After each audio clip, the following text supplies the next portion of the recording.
खुश आमदीद। आपके बहुत सारे मैसेजेस हैं, बड़ा गौर गौर से उन्हें पढ़ने की कोशिश कर रही हूँ। एक तो ये आपने पूछा है कि लेटर लिखना है आपने, तो आपको एड्रेस बताया जाए। प्लॉट नंबर 36H9 इस्लामाबाद हमारा एड्रेस है। अगर आपके दिल में है ख़त लिखना, ज़रूर लिखिए। ख़त मैंने हाथ में पकड़ा हुआ भी है। उस्मा जबार ने मॉडल टाउन लाहौर से हमें लिखा है और थैंक यू सो मच, आपने प्रोग्राम को अप्रिशिएट किया है और ख़ास तौर पर डॉक्टर सदाकत का जो सेगमेंट जो भी हम आपके सामने लेकर आएंगे उसको आपने बहुत तारीफ़ किया। आपने कहा कि स्ट्रेस मैनेजमेंट पर गुफ्तगू हालांकि मुख्तसर थी, लेकिन इसके बावजूद मुझे ज़ाती तौर पर अपनी स्ट्रेस मैनेज करने में बहुत मदद मिली। गुफ्तगू के दौरान डॉक्टर सदाकत अली ने ज़िंदगी के अहम फैसलों के बारे में बात करते हुए लाइफ पार्टनर के इंतखाब को भी ज़िंदगी का अहम फैसला करार दिया। मेरा ख्याल है कि आप इस मौजू पर एक मुकम्मल प्रोग्राम करें, क्योंकि देखा गया है कि हमारे माशरे में जीवन साथी का इंतखाब करने के लिए नौजवान लड़के लड़कियों को प्रॉपर गाइडेंस नहीं मिलती, जिसकी वजह से वो अक्सर बेराहरवी का शिकार हो जाते हैं। किसी से मिलने वाली ज़रा सी तवज्जो को या फ्लर्ट को सच्ची मोहब्बत समझकर अपना तन मन धन निछावर कर देने के वाक़यात हमारे यहाँ आम हैं। लिहाजा किसी को अपने शरीकी हयात के तौर पर चुनते हुए हमें जिन पहलुओं को जहन में रखना चाहिए, अगर उनके मुतालिक बाकायदा रहनुमाई दी जाए तो मैं समझती हूँ कि बहुत से यंगस्टर्स को गुमराह होने से बचाया जा सकता है और उनकी ज़िंदगियाँ महफूज की जा सकती हैं। Thank you so much Usma, it's a wonderful suggestion. हमने पहले भी इस पे प्रोग्राम किया है, लेकिन वो थोड़ा शॉर्ट था। अब हम इंशाल्लाह कोशिश करेंगे कि ज़्यादा डिटेल में और एलेबरेट करके इन तमाम इश्यूज़ पे बात करें, और मैं पहले अनाउंस भी कर दूंगी ताकि आप उन लोगों को भी बता सकें जिनको आप चाहते हैं कि वो ये प्रोग्राम सुने, जिनको इनसे डायरेक्ट फ़ायदा मिलने की उम्मीद या तवक्को है। अच्छा, विलिंग मेज़ एक ऐसा इदारा है जहाँ पे डॉक्टर सदाकत अली जो है उनका अपना इदारा जहाँ पे काम करते हैं। ये जहाँ लोगों को एडिक्शन से और बहुत सारी अपनी नफ्सियाती और जज्बाती मामला से निपटने की तरबियत दी जाती है और ट्रीटमेंट दिया जाता है। डॉक्टर सदाकत मेरे साथ हैं। अस्सलाम वालेकुम। वालेकुम अस्सलाम। वो जो बाबू के इश्तिहार नहीं बांटे जा रहे होते, महबूब आपके कदमों में, शौहर को राह रास्त पे लाना, तो आज हम आपको शौहर को राह रास्त पे लाने का तावीज़ जो है वो बता रहे हैं। वो आपने नोट कर लेना है और उसको अप्लाई आपने खुद करना है। तो ये तावीज़ कैसे शुरू होगा? जब पिछले प्रोग्राम में हम बात कर रहे थे तो मुझे बड़ी हैरत हुई कि मुझे भी बहुत सा फीडबैक उस पर मिला और मुझे बहुत सारी ईमेल्स मिली। हाँ जी, मुझे तो खासी मिली। मुझे बहुत सारे लोगों ने कहा आपके इकबाल साहब के साथ लड़ाई हो गई है। मैंने कहा अच्छा जी, जिस दिन लड़ाई होगी उस दिन मैं ये काउंसलिंग नहीं ले रही होंगी, उस दिन आपको पता चल जाएगा कि कुछ हो गया जी। तो ये जो हम बात कर रहे थे पिछली दफ़ा के, जब ये सानेहा हो जाए कि कोई बाहर किसी जगह अटक जाते हैं या उलझ जाते हैं तो ख़ातून क्या करें। अमूमन ऐसे मौके पे ख़वातीन वो सब कुछ करती हैं जो नहीं करने का होता है। मसलन वो क्या काम है जो नहीं करने? सबसे पहले तो मुसलसल अपसेट होना, रोना धोना, चीखो पुकार करना, गुस्सा करना, गम करना, शौहर से लड़ाई झगड़ा करना, उसकी मिन्नतें तरले करना कि तुम वापस आ जाओ, तुम मुझ में क्या कमी है, मुझ में क्या बुराई, ये सब नहीं करना। इस तरह की बहुत सारी चीज़ें हैं। तो ये सदमा तो बहुत ज़्यादा होता है, गमो गुस्सा ये बहुत ज़्यादा होता है। तो इसको थोड़ा निपटाने की ज़रूरत होती है, जिसे हम कहते हैं ग्रीफ रिकवरी प्रोसेस। कोई भी हमारा नुकसान हो जाए, चाहे छोटी सी चीज़ भी खो जाए, मामूली भी, तो उसका कुछ ना कुछ गमो गुस्सा होता है जिसे एक दफ़ा निपटा लेना चाहिए। और उसका तरीक़ाकार ये है कि हमें किसी हमदर्द से उसके बारे में मुकम्मल जो है एक दफ़ा बात कर लेनी चाहिए और गमो गुस्से का इजहार कर लेना चाहिए। ठीक है। और उसके बाद कोई हिकमत अमली बनानी चाहिए ताकि हम अपने नुकसान को ख़त्म कर सकें या उसकी तलाफ़ी कर सकें। फ़र्ज़ किया अपनी अम्मा के पास चलेंगे, रो पीट लिया, बता दिया सारा कुछ, उसके बाद आपके कहने का मतलब ये कि पेट हल्का हो जाना चाहिए, फिर आपको अपने ऊपर काबू पाने की आ जाना चाहिए। लेकिन अम्मा के पास नहीं जाना चाहिए। ख़वातीन को मैके से कभी मदद नहीं मिलेगी। अच्छा। ऐसा मामला, ऐसा हादसा जब कभी भी किसी के साथ होगा तो मैके से, भाइयों से, अपने वालिदैन से उनको बिल्कुल मदद नहीं मिलेगी, क्योंकि वो उसे कॉम्प्रोमाइज़ की तरफ जाने के लिए कहेंगे। सही। तो मदद अगर आप हासिल करना चाहते हैं तो आपको शौहर के बहन भाइयों से, सास ससुर से, इससे भी ज़्यादा शौहर के दोस्तों से जिनके साथ फैमिली के समेत मिलना जुलना है, उनसे आपको बहुत ज़्यादा मदद मिल सकती है। फिर ऐसे लोगों से मदद मिल सकती है, ऐसी ख़वातीन से मदद मिल सकती है जो कि अपने इन मसलों पे पहले कभी काबू पा चुकी हों। ठीक है। तो थोड़ा सा तलाश करने से आपको यकीनन ऐसे लोग मिल जाएंगे जो कि सही रहनुमाई दे सकें। ख़ास तौर पर यानी जो अपने शौहर के दोस्त होते हैं, यूँ लगता है कि जैसे वो शौहर का साथ देंगे, लेकिन ऐसे मामलात में कोई अज़ली बैर उनको भी होता है कि वो हमेशा बीवी का साथ देंगे। सही। तो शौहर के दोस्तों के पास पहुंचा जाए और उन्हें बैठ के बताया जाए कि वो क्या हरकतें कर रहे हैं। जी। इसके अलावा जो है बच्चों के मामले में सबसे पहले बाप बच्चों को कॉन्फिडेंस में लेते हैं, ख़ुसूसन अगर वो टीनेजर या जवान बच्चे हैं तो आप उन्हें कॉन्फिडेंस में लेते हैं और उनको इस मामले से अलग नहीं रखते। अमूमन आपको क्यों मिल जाएगा कि शौहर आपको जिन बातों से उस वक्त मना करना चाह रहे हैं तो आपको वही बातें एक्चुअली करनी है। मतलब शौहर आप चाह रहे बच्चों हैं, को बताएं, बच्चों को बच्चे बिल्कुल डिस्टर्ब नहीं होंगे इस बात को? डिस्टर्ब होंगे, वो उनको वैसे भी पता होगा और उनको अगर अभी पता नहीं तो आगे चल के पता चलेगा। तो डिस्टर्ब होना, बताने का सही तरीका क्या होगा जब आप ये बात शेयर कर रहे हैं दूसरों के साथ? तो उसकी राइट अप्रोच क्या है, वो क्या तरीका है जिससे हमें फ़ायदा मिलेगा और लोग हमारी मदद के लिए तैयार होंगे? सिर्फ हमारी राम कहानी सुन के तो मज़ा लेके साइड पे नहीं हो जाएंगे। बताने के दो तरीके हैं। पहले कि ये इस तरह हुआ है और डिग्निटी से बताएं, ठीक है। अपने आप को रोने धोने की तरफ ना लाएं। इसमें जो बैलेंस है, यानी अपने आप को कंपोज्ड रखना और एक जिद्दोजहद और एक रिजॉल्व को जाहिर करना कि आप अपने नुकसान को बहरहाल पूरा करेंगी। और ये जब बात करते हैं डिग्निटी के साथ और रोना धोना नहीं करते, अपने लिबास को सही रखते हैं और अपने यानी जो देखने से नज़र आना चाहिए कि आप में एतमाद है और आपने उसको कोई पर्सनल रिजेक्शन के तौर पर नहीं लिया। सबसे बड़ा जो ट्रैप होता है ख़वातीन के लिए वो ये होता है कि वो ऐसे मौके पे समझती हैं कि ये उनको कोई रिजेक्ट करके किसी की तरफ कोई गया है, जबकि उनकी ज़ात की किसी बात से इसका ताल्लुक़ नहीं होता। ख़वातीन को सबसे पहले ये समझना चाहिए कि जिस तरह कोई शख्स कंपल्सिव गैम्बलिंग में हो या एडिक्शन में हो तो आप उसे वापस लाते हैं और आप उन मामलात को एक पर्सनल रिजेक्शन के तौर पर नहीं लेते। तो ये भी एक इल्लत है या एक बुरी आदत है जो कोई अगर अपनाता है तो आप उसको बुरी आदत में से निकालने के लिए उसे न्यूट्रली लेते हैं। शुरू में जो गमो गुस्सा एक दफ़ा निपटा के आप फिर सेरेनिटी के साथ, संजीदगी के साथ इस मसले को हल करते हैं। और बच्चों से भी जब बात करते हैं तो उसके दो हिस्से होते हैं, या किसी से भी बात करें कि एक तो आप वाक़या बयान करते हैं, फिर उस पर आप अपने जज्बात को भी बयान करते हैं कि आपको कैसा महसूस होता है। सही। और इसको ये नहीं महसूस करना कि मुझ में कोई कमी होगी, मेरे में कोई क्या, मुझ में आखिर क्या कमी है ऐसी जो तुमने इस तरह की हरकत की, इस फील को तो जहन में लाना इस वक्त तो ऐसा नहीं सोचना। ये पहले सोचने के काम थे कि अगर कुछ ऐसी चीज़ कही जाए तो वो कोई पहले सोचने का काम था। इस वक्त जबकि आपने किसी मंसूबे को कामयाबी से मुकम्मल करना है तो ये सोचना सेल्फ डिफीटिंग होगा। अब कैसे जान छुड़ाई जाए शौहर की उस खातून से? सबसे पहले तो डॉक्टर साहब कल हम गए हुए थे वहाँ, बार बार मैं बता रही हूँ, सैदपुर विलेज रिकॉर्डिंग में, और हम यही डिस्कस कर रहे थे जगह में कि बड़ा ट्रेंड है, लड़कियाँ भी सक्सेसफुल मैन जो कि भले मिडिल एज हो या ओल्ड एज हो और शादीशुदा हो, उनको ट्रैप करती हैं या उनको फंसाती हैं या मत फंसाते हैं। आई डोंट नो कौन किसको क्या करता है, लेकिन समहाउ ये एक बड़ा इन किस्म की चीज़ है। ये एक बड़ा पेचीदा मसला है जो कि सारी दुनिया में है, लेकिन आजकल कुछ ज़्यादा ही लोग इस बारे में दीदा दिलेर, अवेयरनेस आ रही है। अब अवेयरनेस आ रही है, पहले यही चीज़ें पसे पर्दा हुआ करती थी और अब अवेयरनेस आ गई है दुनिया भर में। इस पे बहुत सा साइंटिफिक लिटरेचर है सही। और इसके पीछे बहुत से साइकोडायनामिक्स हैं, बहुत से इंसान की जो जिबिली कमज़ोरियाँ हैं, ख़ास तौर पर मर्दों की जो बायोलॉजी है वो बहुत डिफरेंट होती है, औरतों की बायोलॉजी डिफरेंट होती है। और चूँकि ख़वातीन को कोई प्रॉपर जो है काउंसलिंग नहीं मिलती शादी से पहले, और उन्हें कैसे अपने खामद के साथ अपने मामलात को चलाना है इसका उनको कुछ पता नहीं होता। और ये भी हम करेंगे कि उन्हें कैसे अपने हस्बैंड के साथ काम, अपना मामलात जो है उनको चलाना है, ये भी एक सेशन हम करेंगे। मैं एक छोटी सी बात यहाँ बीच में ये करना चाहूँगा कि जो ख़वातीन अपने खामद के काम काज के हवाले से उसको मनफी फीडबैक देती हैं कि वो ज़्यादा काम ना करे या वो अगर ज़िंदगी में आगे बढ़ना चाहता है या ऊंची उड़ान में जाना चाहता है, तो ये एक तहफ़्फ़ुज़ का रास्ता है, खातून के तहफ़्फ़ुज़ का रास्ता है कि उसका खामद जो है उसकी जो गोल्स हैं या उसकी जो मंजिल है वो ऊंची हो, जिसके लिए वो जिद्दोजहद करता रहे। और ख़वातीन को थोड़ा सा ये एक पहलू रखना चाहिए कि वो खामद को लगे कि मैंने इसको अभी तस्खीर नहीं किया, ये अभी मसखर नहीं हुई। ये कैसे देंगे जिसमें ये भी ना आए कि तुम तो मेरे कोई, आमिर खान ने बेगम को ये कह के छोड़ दिया था कि मेरी कोई परवाह ही नहीं करती, उसको तो मेरा कोई फिक्र ही नहीं है, उसने कभी मुझे सेलिब्रिटी समझा ही नहीं है, उसने मुझ पे मुझे ओन ही नहीं किया उस तरह से।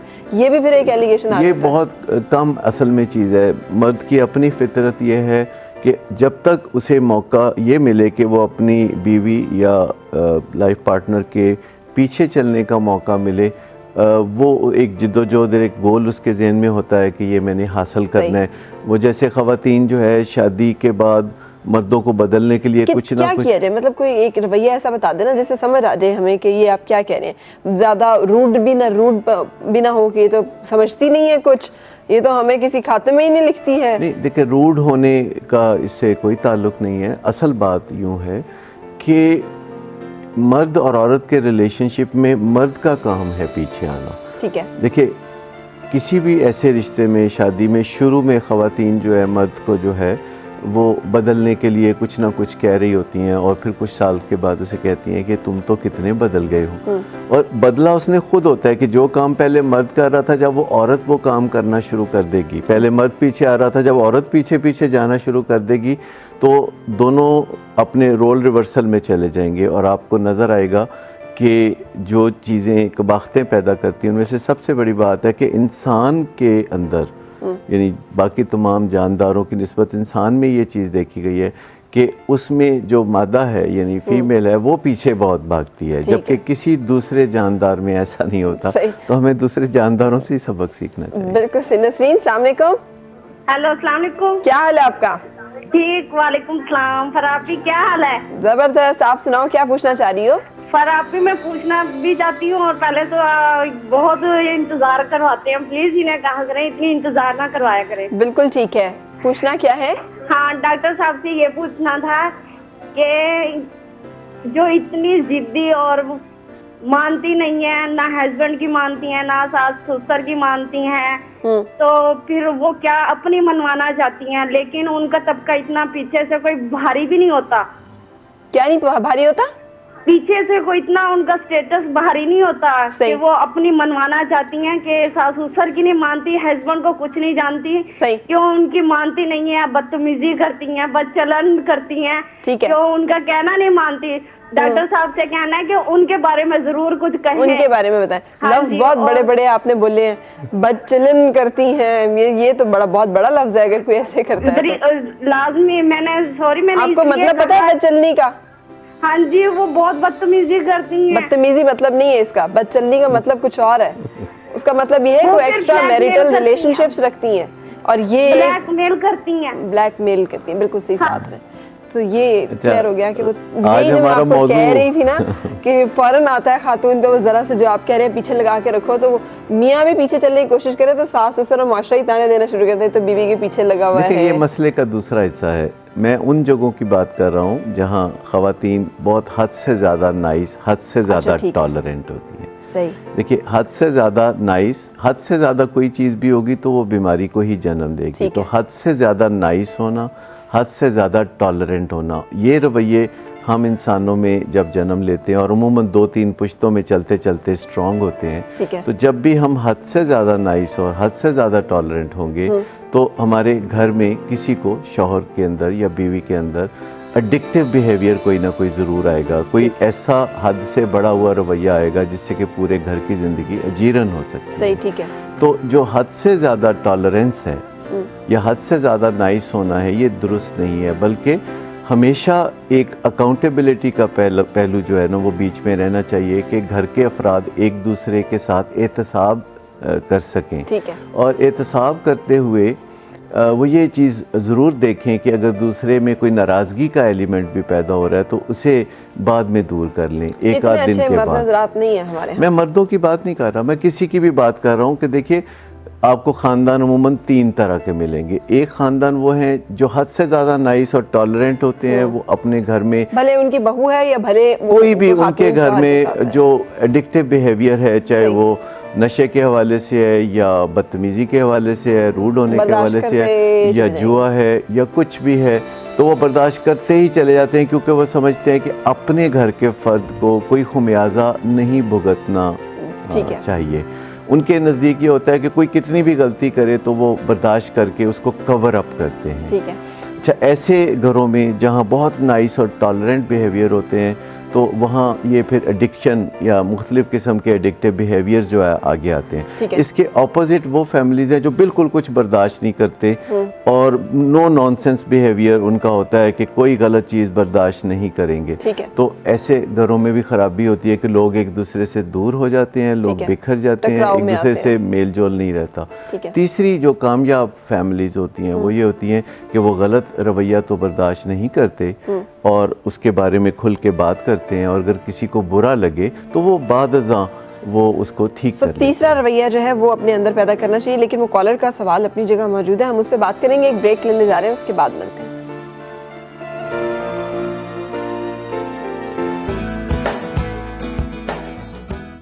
अस्सलाम वालेकुम नीलोफर। अस्सलाम वालेकुम, कैसी हैं? जी बिल्कुल ठीक।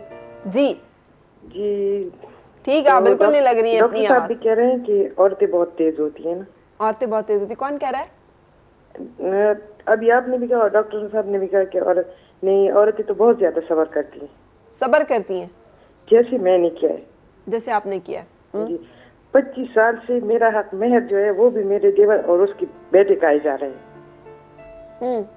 41 कनाल जमीन है मेरे नाम। सही। मेरे बच्चों को और मुझे कुछ भी नहीं मिलता उसमें से। मेरे 6 बच्चे हैं। तो अब आप बताएं कि मैं और कितना सब्र करूं। जैसी को 25 अप्रैल को मेरी शादी हुई। सही, ठीक है। कितना अरसा हो गया शादी को?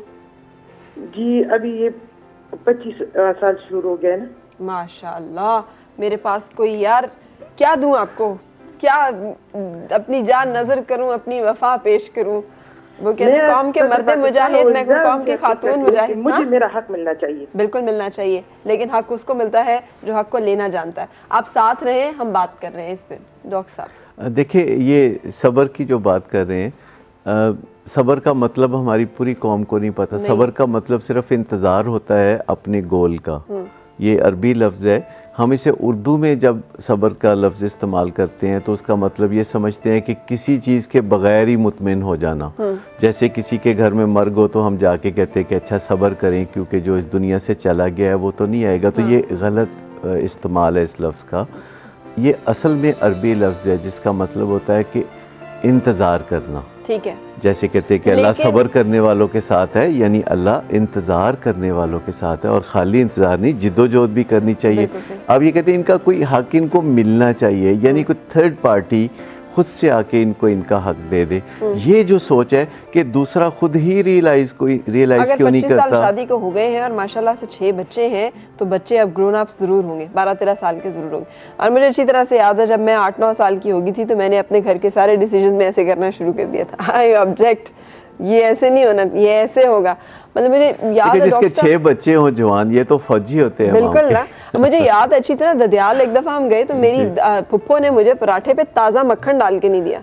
तो मैंने अपनी अम्मा से कहा उठे यहाँ से, 1 मिनट यहाँ नहीं रहना, मैंने जाना है ननिहाल, क्योंकि मेरे ददियाल वाले जो हैं हमारे साथ डिस्क्रिमिनेशन करते हैं। मुझे उस पर बड़ी डांट पड़ी, लेकिन मेरे ददियाल वालों को कान हो गए एक दफ़ा कि ये ना अब सीधी हो गई है। So that day onwards they could not dare to कि इस तरह की कोई नाइंसाफ़ी वो कर सकें। देखिए, मैं वो खातून जो बात करी, मैं ये नहीं कह रहा कि बच्चों को साथ मिला के खावत को कभी ज़्यादती उसके साथ करनी चाहिए, लेकिन यह है कि अपने हकूक़ के लिए जब जिद्दोजहद करते हैं तो आप फैमिली के तौर पर करते हैं और बड़े मुनासिब रवैयों के साथ करते हैं। 6 बच्चे जवान जिस खातून के हों उसको उसका हक भले बेटियां कहाँ लिखा है? भले बेटियां भी हों, बेटियां हो बेटे, उससे कोई फ़र्क नहीं पड़ता। बेटियों में ज़्यादा ताकत होती है। आप अपने बच्चों से बात करें और उनको बताएं कि ये उनका राइट है और ये कि उस राइट को उसे मुनासिब अंदाज जो आप कह रहे हैं वो क्या होगा? उसमें लोग अपने राइट को जब मुनासिब अंदाज से बात करते हैं, यानी इज़्ज़त से बात करते हैं, तो राइट मिलता है। जब हम हक पर भी होते हैं लेकिन रूड रवैया अख्तियार करते हैं तो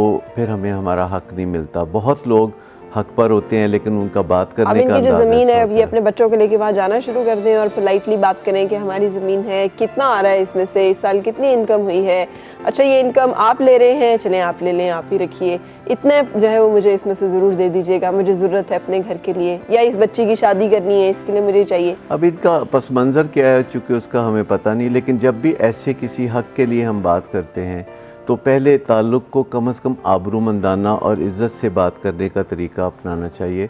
गुस्से में हम बाज़ औक़ात बहुत कुछ कह देते हैं, गुस्से में खुद ही कह देते हैं कि मुझे ये नहीं चाहिए और बाद में हमें वो चाहिए होता है, क्योंकि जिससे हमने हक लेना होता है उसको काफ़ी सूट करता है कि हम उससे नाराज़ हो जाएं। हाँ जी, उसको तुम रूठे हम छूटे। लेकिन ये कि अगर हमने हक वापस लेना है अपना, जो किसी ने गसब कर रखा है, तो हमें चाहिए कि उसके साथ जो वर्किंग रिलेशनशिप है वो अच्छा रहे, इज़्ज़त से बात करें, क्योंकि हमारा फोकस क्लियर होना चाहिए। हमारा फोकस ये नहीं होना चाहिए कि दूसरे की इंसल्ट करें, फोकस ये होना चाहिए कि अच्छे तरीके से हमने अपना हक लेना है, उसमें अपने जज्बात आपने गाइड करी है। आप स्टेज नंबर 1 पे काम करें, अपने बच्चों को कॉन्फिडेंस मिले, उनके अंदर ये चीज़ है, ये शऊर पैदा करें कि उनका हक है।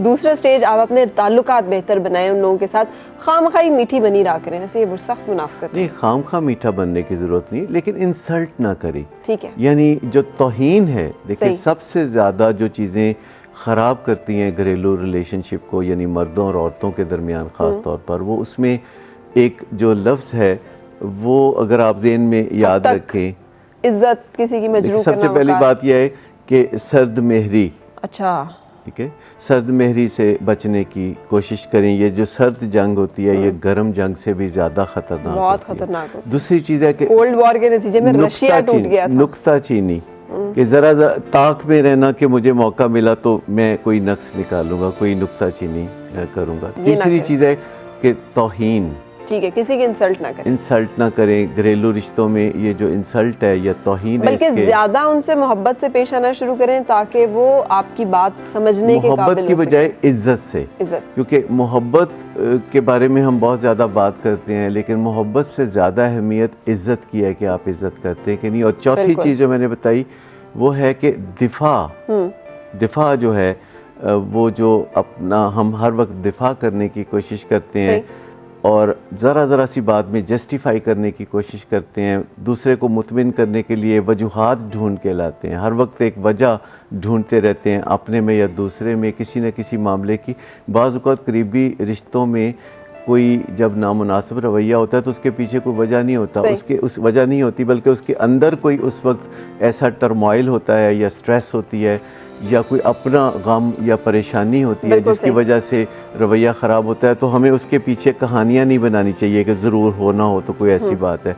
तो इसमें जो एक लफ्ज़ है जो याद रखना चाहिए वो है सौतन, यानी घरों में रिलेशनशिप में अपनी सौतन नहीं बनानी चाहिए। अच्छा। जिसमें अगर आप सीन के लफ्ज़ को देखें तो वो सर्द मेरी है, ठीक है, और वाव जो है वो है कि वजूहात ना तलाश करते रहा करें, कहानियाँ ना बनाता रहे करें। और ते का मतलब है कि तौहीन ना करें, सही, और नून का मतलब है कि नुक्ताचीनी से बचे। ग्रेट। सो इस सौतन से आपने ज़रूर बचना है। ये तो आपने ज़बरदस्त फार्मूला बताया। कॉलर भी है मेरे साथ। अस्सलाम वालेकुम।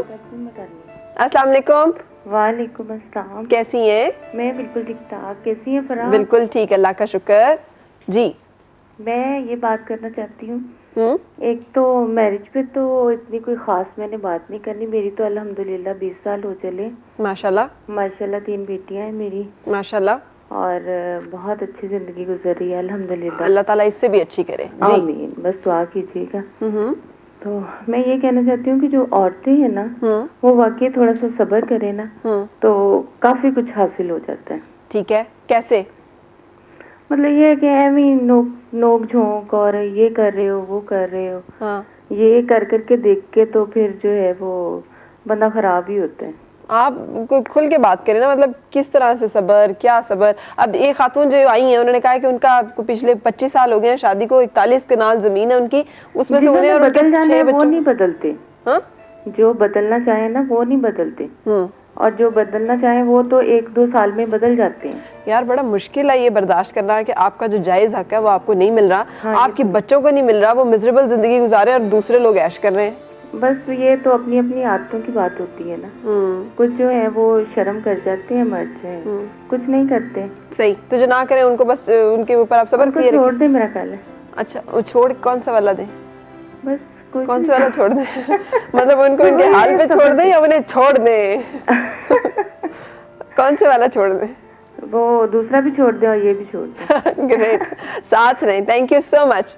जी डॉक्टर साहब, देखिए वो जो उनका मैसेज समझाऊँ मैं, उसमें से कुछ काम की एक बात है जो मैं बताना चाहूँगा कि ख़वातीन, जैसे मैं बार बार कहता हूँ कि इनका काम मोहब्बत लेना होता है, देना नहीं होता। अच्छा, ख़वातीन का हक़ ये है कि उसको मर्द से मोहब्बत मिले, लेकिन ये डिमांड नहीं की जा सकती। कोई ख़ातून अगर ये कहती है कि मुझे ज़्यादा तवज्जो दो, ज़्यादा मोहब्बत दो, ज़्यादा इज़्ज़त दो, ये उसका हक़ तो है, ज़्यादा वक्त नहीं, जो पैसा दो ये ठीक है, तो फिर जो चीज़ें नापी तोली जा सकती हैं, जिनकी रसीद दी जा सकती है, सही, वो ठीक है।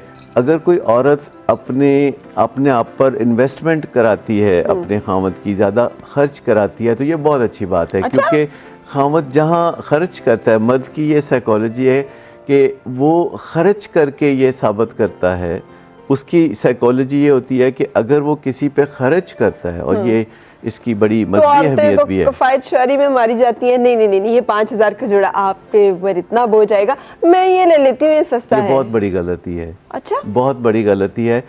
और औरतों के अंदर ये भी है ना कि मैं प्यार ज़्यादा से ज़्यादा दूँ, सारे मसले प्यार से हल हो जाएंगे, और ये मर्दों ने सारा ट्रैप डाला होता है, मुझे बचपन से प्यार नहीं मिला। आपने अक्सर ये सुना होगा मर्दों से कि मुझे बचपन से प्यार नहीं मिला। हाँ।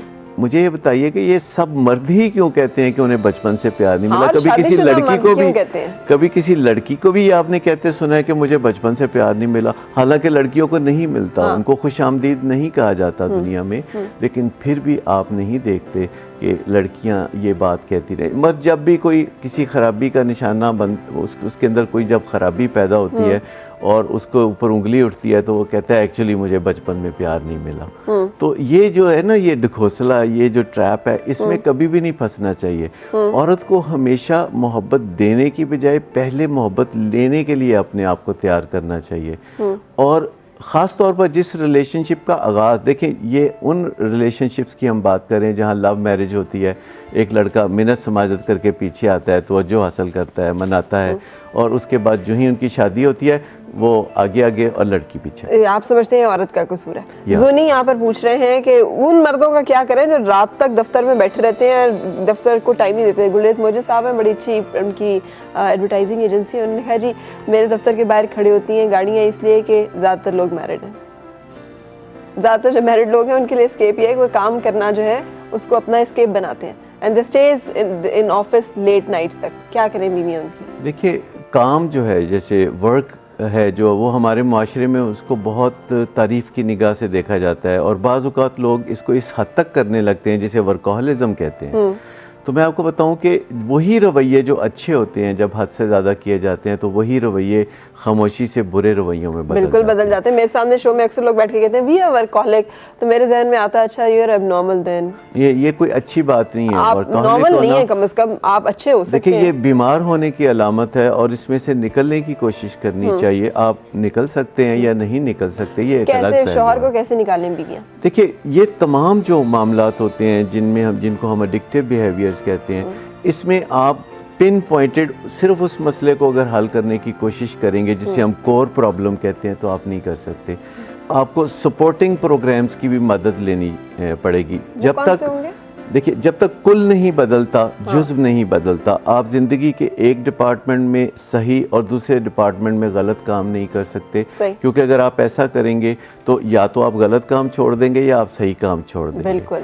तो जब हम कोई भी काम करना चाहें, चाहे वज़न कम करना चाहें, डायबिटीज़, या फिर जैसे शौहर की स्मोकिंग भी छुड़ाना चाहती हैं, स्मोकिंग छुड़ाना चाहें, या हम ब्लड प्रेशर को काबू में करना चाहें, या कैंसर की बीमारी से निपटना चाहें, तो उसमें एक बुनियादी कोर प्रोग्राम होता है जिस पे तवज्जो देने की ज़रूरत होती है, जिसमें आप इंफॉर्मेशन उस चीज़ के बारे में हासिल करते हैं। लेकिन इर्द गिर्द जो है उसे स्ट्रेंथन करने के लिए आप बहुत से और प्रोग्राम भी सीखते हैं, जिसमें कम्युनिकेशन स्किल्स हैं, असर्टिवनेस है, लफ्ज़ों का सही इस्तेमाल कैसे करते हैं। शौहर देर से आता है घर, मैं शौहर हूँ जो देर से घर आता हूँ, अब बताएं आप मुझसे कैसे बात करेंगे? देखिए, सबसे पहली बात तो यह है कि जब शौहर देर से आता है तो उस वक्त उसको कुछ कहने की ज़रूरत नहीं होती कि आप उससे नाराज़गी का इज़हार दरवाजे पे करें। आप किसी भी और वक्त, पहले या बाद में, अगले दिन जब भी कोई मुनासिब वक्त मुकर्रर करें, हमेशा दूसरे से पहले पूछ लेना चाहिए कि मुझे आपसे कोई बात करनी है, अगर आप कहें तो मैं करूं।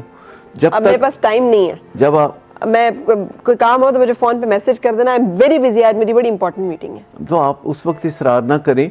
कोई वक्त, कोई ऐसा वक्त जो वो खुद आपको दे दें, जो कल हो सकता है, परसों हो सकता है, नेक्स्ट वीक हो सकता है, और आप किसी न किसी ऐसे वक्त जब आप किसी को जाके थोड़ा इश्तियाक पहले बढ़ाते हैं ना, पहले आप बात करते हैं कि मुझे कुछ कहना है, अगर आप इजाज़त फिर दें, अगर आगे से जवाब भी आ जाए ओफो, इसीलिए मैं जो हूँ ना बैठता नहीं हूँ, फिर बैठो तो यहाँ ये बातें शुरू हो जाती हैं। देखिए, अगर रिलेशनशिप इतना ख़राब है, बदलिहाजी इस दर्जे की है, तो पहले उस पे काम करने की ज़रूरत होगी कि आप मुज़ाकरात तो कम से कम कर सकें, टेबल पे तो आ सकें।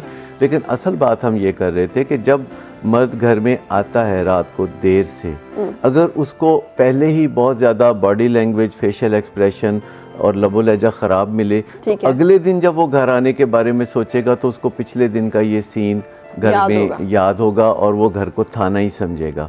लेकिन अगर आप किसी भी मसले, जैसे कोई बच्चा गिर जाता है तो माएँ उसको डांटने लगती हैं, तो उस वक्त कुछ कहने की जरूरत नहीं होती, बाद में किसी वक्त बात। बिल्कुल सही। ब्रेक लेके हमारे यहाँ वापस साथ रहिएगा।